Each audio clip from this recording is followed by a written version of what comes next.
Hey guys, I'm Morthadon and we are back for Symphogear, Season 1, Episode 8. So, last time we had a pretty crazy episode. We had Hibiki fighting Chris, and Chris was saying that the power Hibiki wields is almost as strong as Subasa's Superb song, which is pretty crazy that Hibiki already has that kind of strength and everything. We learned that Chris has a second uh, relic. There we go. Words are hard. But it was Ichi Ball, right? Was hers? Yeah. And they had like a crossbow turned into like mini guns. Billion Maiden was what that text said that I spent way too long trying to read in the discussion and figure out what it said and never figured it out. Never even got close. Well, I think I said Madden, not and like so I was close to the Maiden, but Billion I don't even think I got even close to that. But very cool stuff. We learned about the fragments seemingly fusing with Hibiki's body, which is probably why she has this level of strength. And seems like Sakurai is excited because it seems like a new scientific advancement that even surpasses. It's like they've been playing catch up to this society in the past that created this method of using relics and fighting and everything, and now they're finally surpassing that. So Sakurai was very excited, which left me with some vibes of uneasiness. I wasn't sure about, like, should it be ominous that she's excited about this, or is that just her like scientific brain talking? I'm still like, ever since that little moment with the briefcase and everything, I have one eye open with Sakurai. I don't want to instantly assume that she's a bad guy, but I think she has some kind of ulterior motives, whether they be good or bad are yet to know. So I'm excited. So let's get started with this episode, shall we? Also, I guess I should mention, I didn't even mention this, Miku has now abandoned Hibiki because of what they found out, and Fine has abandoned Chris, so we had a lot of abandonment last episode. But yeah, not good stuff. I hope Miku comes around. I don't care if Fine comes around. But yeah, let's start the episode, shall we? We're going to start here in 5, 4, 3, 2, 1, now. I do have a coffee here. I don't know if you'll hear me stirring it. I was going to do it beforehand, but it's an iced coffee with some mocha in it and sugar. All the sugar stuck at the bottom. Yeah. They're still in the same room, aren't they? That's awkward. Hey. Just fighting some noise? Is this just... Are they summoned noise, or are they just a random occurrence? It's a good thing their clothes come back right after they untransform. Uh-oh. Uh-oh. Miku! Why do these things keep happening to you? Shit. Alright. All stirred up now.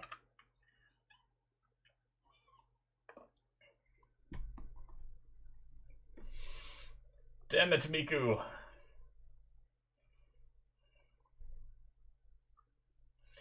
Another person's gonna be nice to Chris and Chris is gonna get pissed, watch. Why are all you humans like this?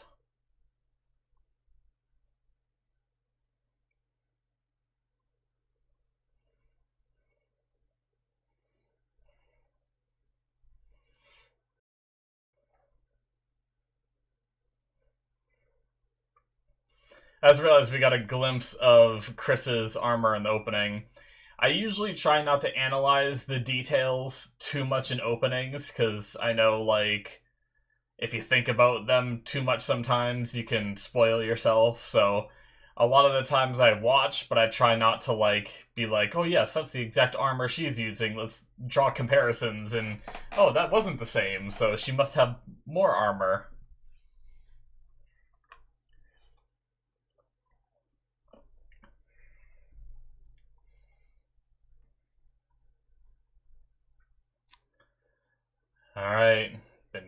unchecked sun. I don't even know what that means.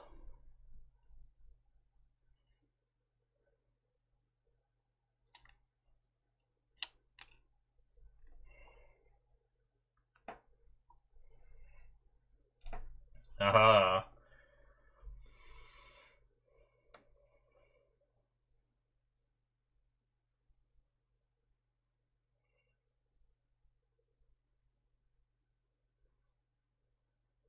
Mmm. Hibiki's such a nice girl.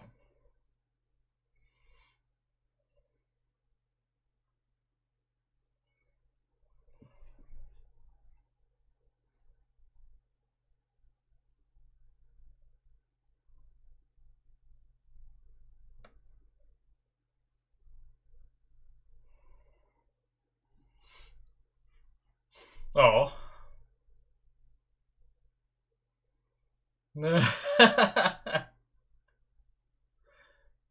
If this was an anime, you'd be the bully girls. I know they only said, like, they weren't all that bad. I've seen far worse in anime, or in shows in general.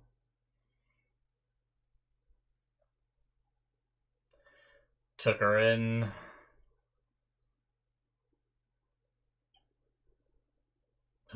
Where am I? What's happening?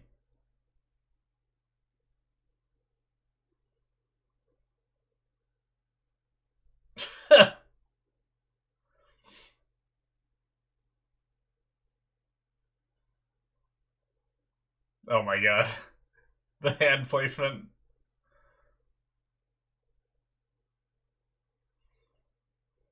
Oh, mom.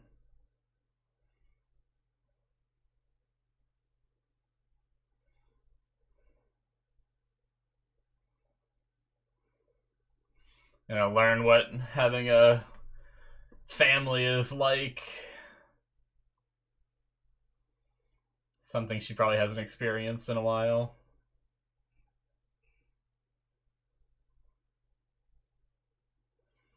Oh, jeez. All the bruises and everything. Question is, I have a feeling it's not from battling the noise. I have a feeling it's from Fine.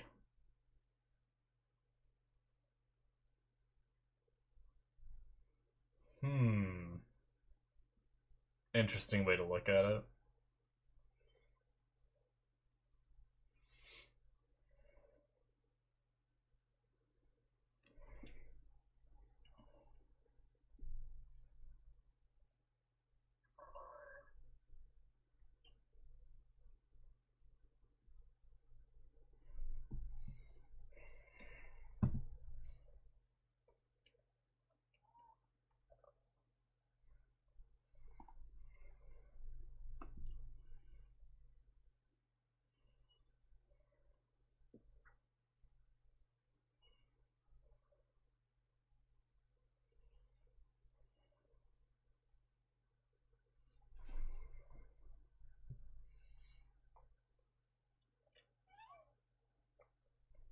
Oh.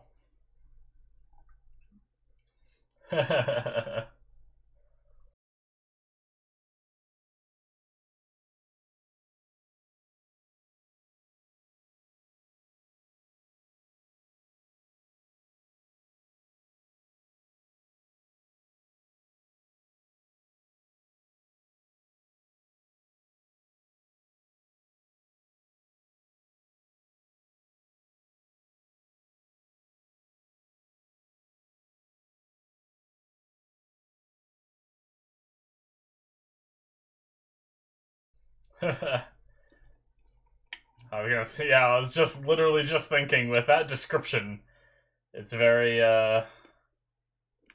much a good thing you're even alive.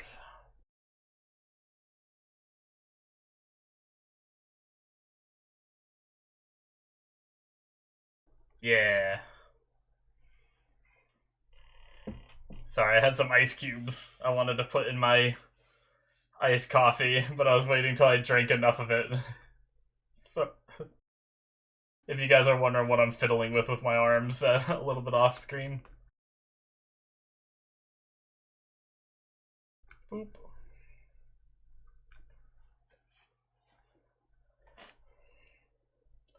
That was a nice conversation, though.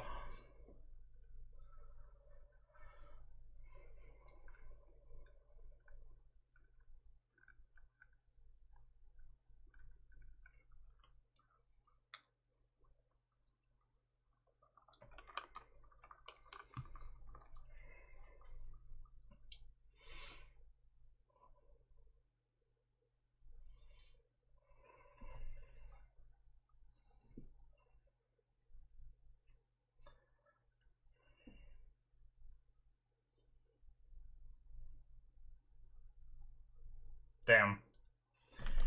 I did miss. I think she mentioned what happened to her parents, possibly.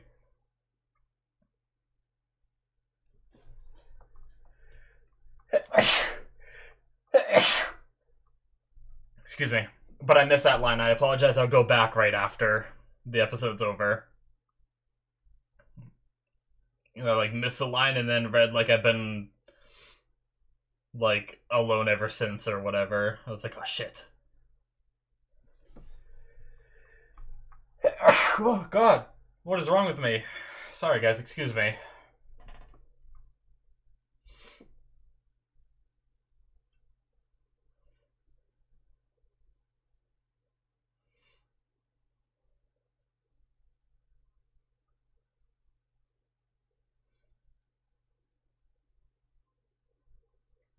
Replacing Hibiki already. Just kidding.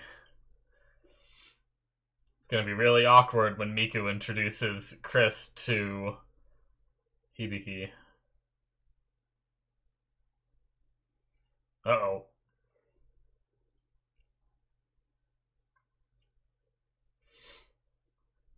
Alright, is Chris gonna show up too?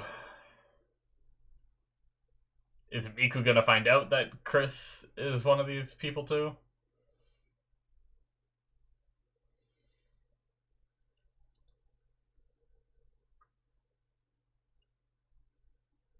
Nice.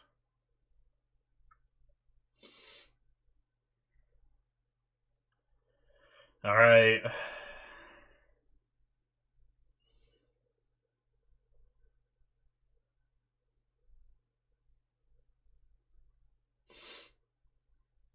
And Chris runs off. Man, her hair is so long.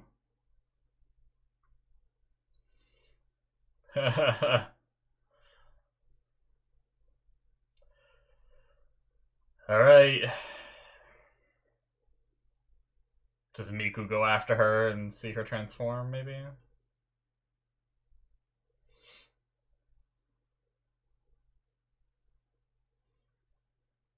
Shit.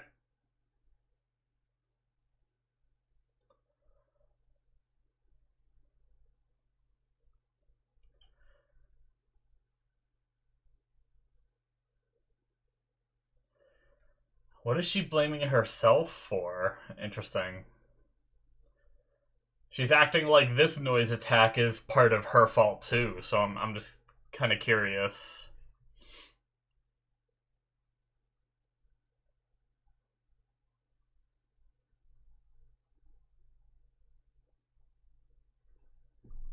Oh, can't even sing to transform. Hibiki? Oh! Giga Chad! Genjiro! Yes! Yes! Haha! That's all I ever wanted. Just kicking the ground. Oh my god, he can jump!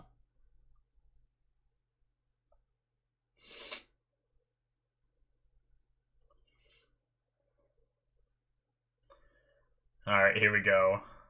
No interruptions this time.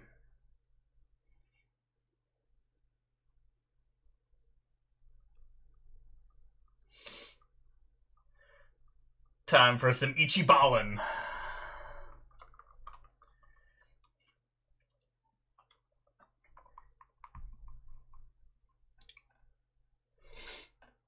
Oh, she can dual wield the crossbows. She only had one last episode, right? It makes sense considering she dual wields the miniguns. I don't know why I'm so surprised.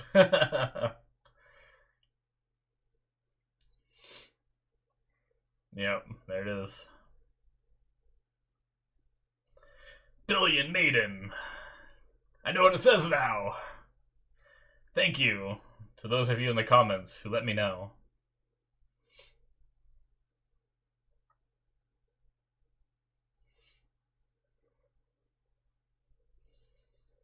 Cool song.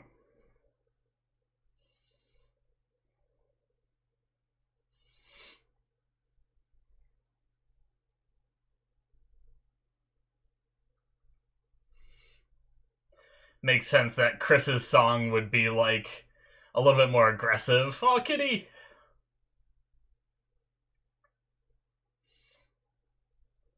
Uh-oh.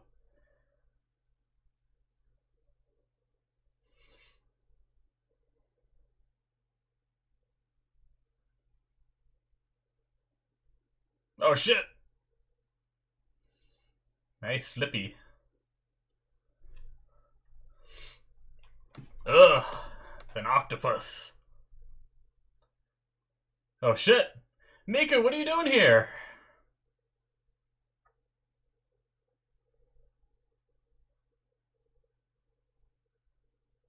Ah, smart.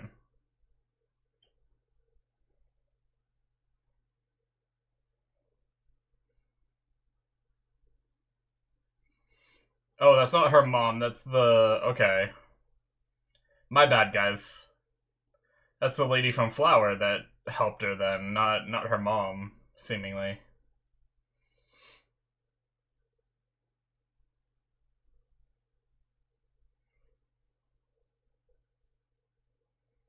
I want to know their conversation.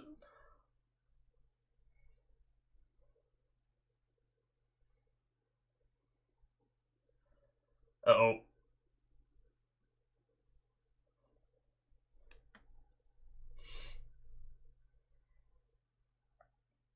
Alright, well.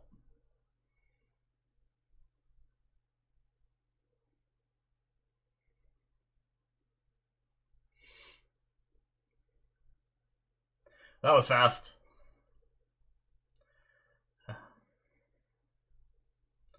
Oh, drawing the attention so Hibiki can transform, luring it away. Yeah, there it is. I was gonna say, like, I feel like when they knew it was a noise attack, she should have, like, done this preemptively, right? I mean, unless she has, like, a time limit that she can be in this form, so she needs, like, to save every second of it. But you would think, like, before you even came in here, you would do this.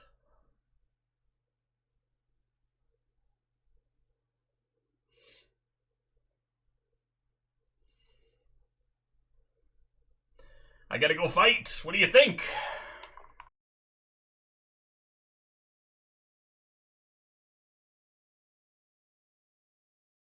Oh, we get to find out! Ah, okay, so she told her the plan.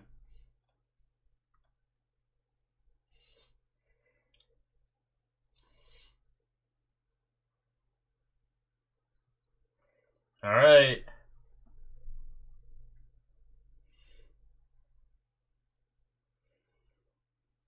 Oh.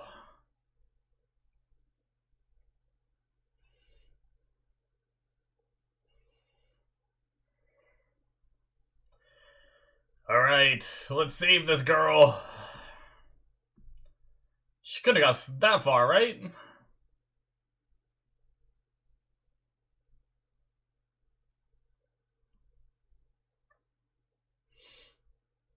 It's not orange anymore.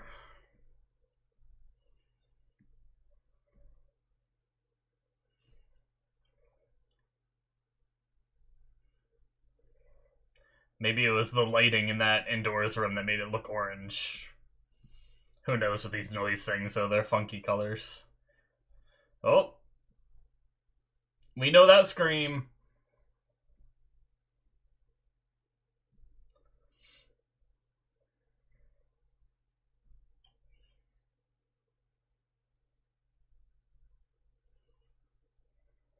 Oh shit! What is that? She just, like, Kind of like how when her gauntlets, like, kicked forward, did she just do that with her legs to, like, super jump?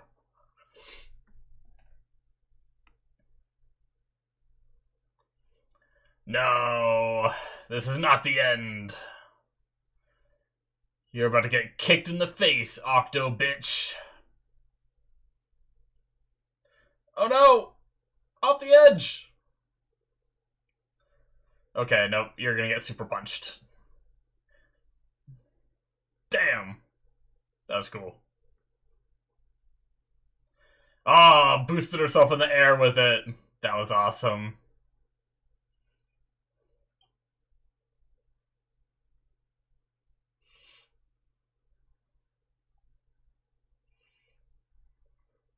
They're gonna fall in the water.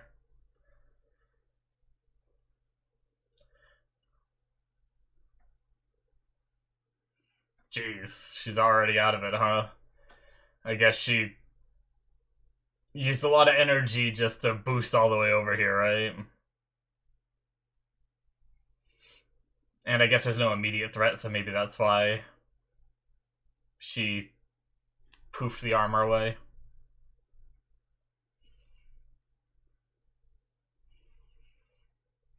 Oh.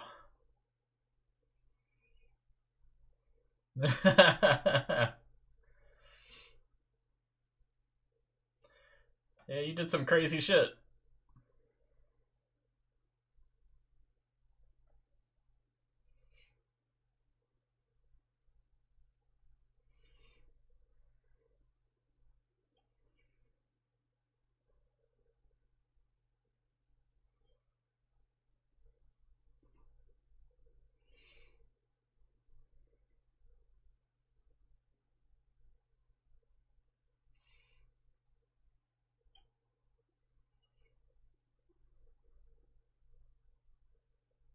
Oh.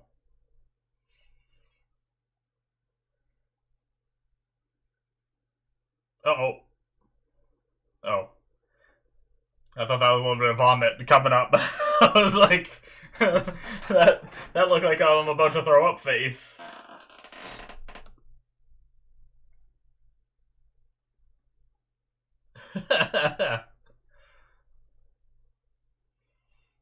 Aw.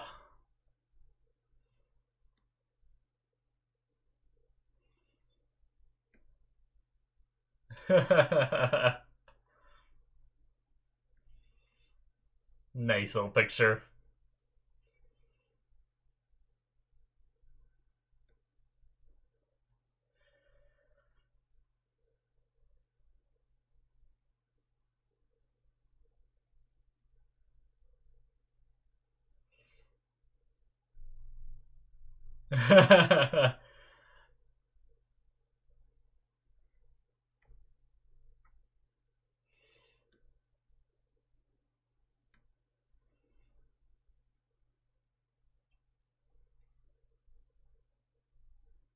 Oh, what a good guy. Yatta. Oh, Sakurai, what are you doing?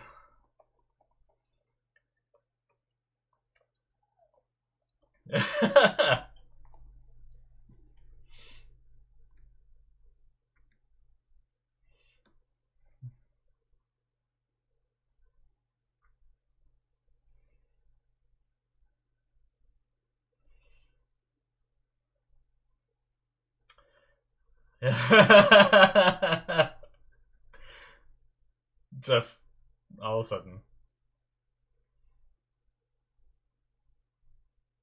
Gendro played that off real fast. Nice.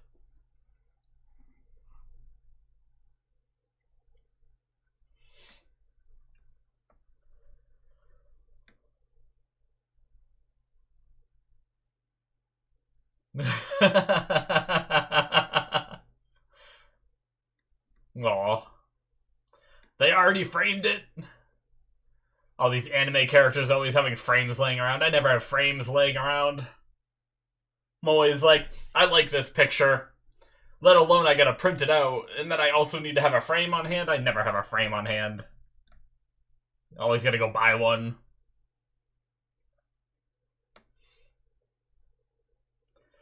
That was a good episode. I didn't really... I don't know. I don't know exactly how I feel about them playing this last episode of having Miku be mad, only to have it turn around the next episode, right? Like, it feels silly to have her even be mad in the first place. But I guess, you know, she explained why and everything, and I get her reasoning. She was being selfish. She didn't want Hibiki to get hurt and stuff like that, but she realized I was stupid and everything, but yeah. It was just like, it just felt a little bit like one of those things where they break the status quo by making Miku be mad at Hibiki and they're not together anymore. And it's always like a question in shows like that of like, oh, when will the status quo return kind of thing. And I just didn't expect it to be the very next episode. But, I mean, ultimately it's fine, and I don't really care that much. But, honestly, I do... oh, well, okay. That's it, guys, for episode 8. I do prefer it this way. This is kind of how I wanted it to be originally, where, you know, she's maybe a little bit upset at first. I just didn't expect her to be to the level of upset she was last episode. But then I expected her to come around pretty quickly to what she's doing and everything. So it almost went as I thought. I just didn't expect the, like, I'm done with you last episode thing as much. So, but first things first, I want to hear what Chris says.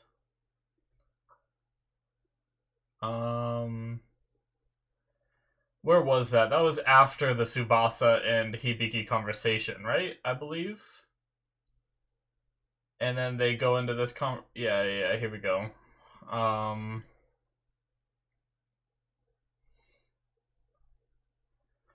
Have you never had a fight with a friend? I have no friends. My parents were halfway around the world when they were taken from me. Okay. So she doesn't even know if they're alive or they're dead. And I've been alone ever since. Okay. That was the one line where I think I was, like, distracted by something, where I, like, I think I was looking down or something. I looked up, saw the line, started skimming it, and then it, like, went to the next line, and I missed it. And I was like, ah, shit. And it was like, of course, it's, like, an important line like that. But yeah, okay. Basically, what I thought is, I mean, I got the gist of it from the little flashes of the past where her parents weren't there. She was taken as a kid, seemingly, with all that tragic backstory and everything. But, alright, good. Made sure I went back and got that. But yeah, Chris seems to be fighting the noise on her own without any kind of, you know, government assistance, or now she doesn't have Fine. She's just kind of on her own, and Miku just happened to come across her while she was, you know, hurt in the alley, and took her in, took care of her and everything. And friggin' Miku is still none the wiser that she is now involved with a second Symphogear wielder. Just happened to be circumstances that led to that, which is just... It's always funny when, like, these kinds of coincidences happen in stuff like this, but... I mean, we already kind of had the reveal of it. I wrote down, like, I just wrote down break something, just to remind myself, but that conversation that Miku had, with Chris, I believe it was with Chris about, like, breaking something precious to her and everything, like, obviously talking about the relationship between her and Miku, I mean, her and Hibiki, my bad, but, yeah, like, originally I was thinking, oh wow, so is she already, like, regretting the fight that they had? But then later in the episode we find out, yes, she was, so... I thought that was gonna be the most that we got, and that was gonna kind of tease, like, okay, maybe Miku will end up coming around here, somewhat soon, and she'll be back in the picture, but... Yeah, didn't really expect it to be that quickly, so I guess not much more to talk about in that regard, but yeah, it's really interesting that Chris seems to be blaming herself for a lot of things, and I'm not sure like we still have like a lot of mystery involved in like what the noise are and why they show up, and I wonder if Chris has any extra knowledge. Like I wonder why she blames herself so much, right? Let me go back to that moment too real fast, just because like I want to see if I can glean anything more. It was right before, yeah, it was right before she yelled there. Then got stepped on. She runs into the street.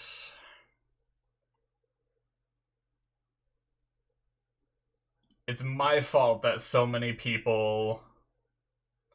And then she just yells. Good old anime yell.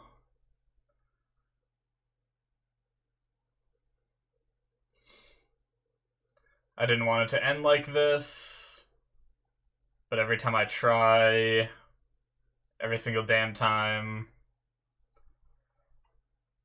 Yeah, so I guess it's just the fact that she was working with Fine, someone who she thought was there to help the world but wasn't. So she's kind of like realizing the consequences and the like the bad things she's done leading up to this point, kind of thing, and how she was manipulated in a negative way, kind of thing. I guess it's just all that being like bottled up and realization she's having in this moment and stuff like that. So I think it's less like ominous than I thought it was, because I was thinking she was talking about this noise attack right now, but I think she's just having like this crisis within of like being used by Fine, and I think those emotions are still just coming out from that. I don't think she's trying to say that like even this attack is caused by Fine and stuff like that. I think it's just like her past mistakes that she's reflecting on and stuff like that. So that's why I wanted to go back and kind of like reread what she says and kind of like think about how she worded that and everything. But yeah, interesting. So I mean, it makes sense that this whole time Chris hasn't seemed like she's a terrible person, right? Like there was always that little bit since she first showed up that made me be like, you know, I think she maybe could be a friend, right? But basically ever since we saw, like, I think it was the glimpse of her backstory that made me be like, okay, yeah, she's probably gonna end up being like a good guy at some point. Genjiro showing up to help her though, that was cool. And that's like, once again, it's another segue into what we could have in the future of having, you know, Chris maybe join up with this government division, and work with Hibiki and Tsubasa and everything in order to defeat the noise, and she can maybe do some good with what she has been given, even though it was originally formed under, you know, bad pretenses and everything. But yeah, I just love that he showed up. He's a badass. Don't get me wrong, I as just the you know, I don't even know how to word this.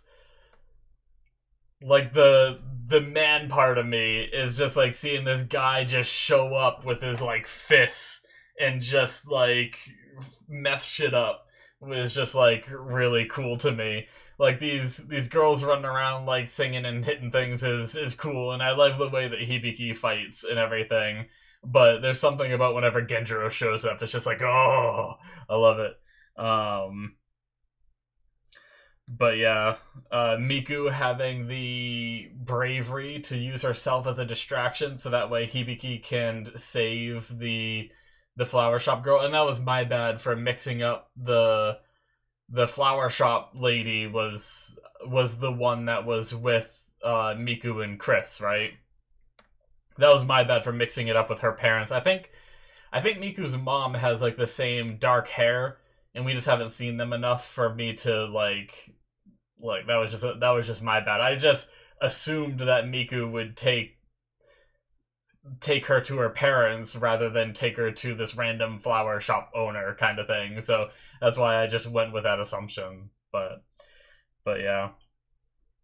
other than that, I don't really have much more to say. I'm glad that we have Miku and Hibiki back together. Like I said, even if it was maybe a little bit quick, but I'm happy to have that out of the way, so that way we can progress the story in other means and everything. But uh, and I like how we're like I started to say, Genjiro showing up is a nice segue into the possibility of Chris coming to help, kind of thing. Like the fact that he wasn't too forceful on her, kind of thing, like of showing up there and be like, why don't you come work for us, you know, in that situation. He was just there to help. She ran off, he let her go do her thing, and like wasn't too pushy. And I feel like Chris is the kind of person that if you try to push to her, to come join them and help, the more you push, the harder you're gonna push her away, essentially. um you basically have to let her get to the point where she's desperate enough that she will be like, okay, yeah, I'll come with you guys, kind of thing. Or, whittle down that tough exterior that Chris puts up. I'm actually even surprised that Chris was so willing to let Miku help her this episode. I feel like that's already a level of breaking through that hard shell that Chris has. Because a couple episodes ago, I feel like if that happened, she'd be like, I don't need help from anyone, and then she would just like storm out of the building or something like that. But she actually stayed and let Miku like help clean her up and everything. So definitely liking the development that we're getting for Chris's character and all that. So, but yeah, other than that, straightforward episode. Love the way that Hibiki was fighting, using the different boosts in the gear to help her kind of traverse the air. Is really cool. It reminds me of like All Might and Midoriya, the way they use their power to like, Midoriya flicking around in order to like change his trajectory in the air and all that. It's a very cool.